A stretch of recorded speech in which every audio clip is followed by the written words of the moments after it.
এই যে হাজার হাজার লক্ষ লক্ষ টাকা দিয়ে সমন্বয়ের যারা আছে বিভিন্ন জায়গায় সমাবেশ করে, এই টাকাগুলো কোথায় পাইল এটা জাতি জানতে চায় না।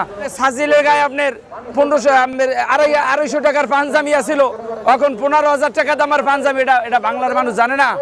টাকা যে দুর্নীতি হইতেছে এটা বোঝে না। 5ই আগস্টের পরে আপনারা জানেন ছাত্র আন্দোলনের মাধ্যমে তারা স্বাধীনতা একটা নাম দিছে, যে দেশ স্বাধীন হয়েছে। ছাত্ররা যেভাবে আন্দোলন কইরা যে প্ল্যাটফর্মে পৌঁছছিল, যে সম্মান নিয়ে পৌঁছছিল, সেই সম্মান তারা পরবর্তীতে রাখতে পারে না। এটার লেটকা খিচুড়ি বানিয়ে লাইছে।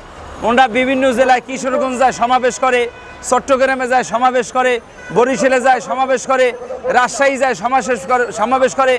এই যে হাজার হাজার লক্ষ লক্ষ টাকা দিয়ে সমন্বয়ের যারা আছে বিভিন্ন জায়গায় সমাবেশ করে, এই টাকাগুলো কোথায় পাইল এটা জাতি জানতে চায় না। প্রথম ধাক্কায় যেভাবে আন্দোলন নিয়ে তারা একটা জায়গায় পৌঁছছিল, সেই সম্মানী জায়গায় তারা নাই। বিভিন্ন স্টুপিজেও তারা সমন্বয়ে যারা আছে সাদাবাজি করছে, বিভিন্ন মাস্টার বিভিন্ন শিক্ষকের সাথে তারা অভদ্র ভাষায় কথা বলছে, বিভিন্ন প্রশাসনের তারা বিভিন্নভাবে হয়রানি করছে।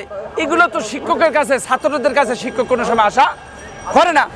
কালকে আপনারা দেখছেন হাজার হাজার বিশ্ববিদ্যালয়ের ছাত্ররা, হাজার হাজার বিশ্ববিদ্যালয়ের ছাত্ররা ওখানে গ্যাঞ্জাম লাগছে। হাসানাত গেছে ওখানে সান্ত্বনা দিতে। এই মিয়া, তুমি তো এতদিন মিয়া তোমার 150 টাকার গেঞ্জি ছিল তোমার গাড়ির ভিতরে, এটা বাংলার মানুষ দেখছে।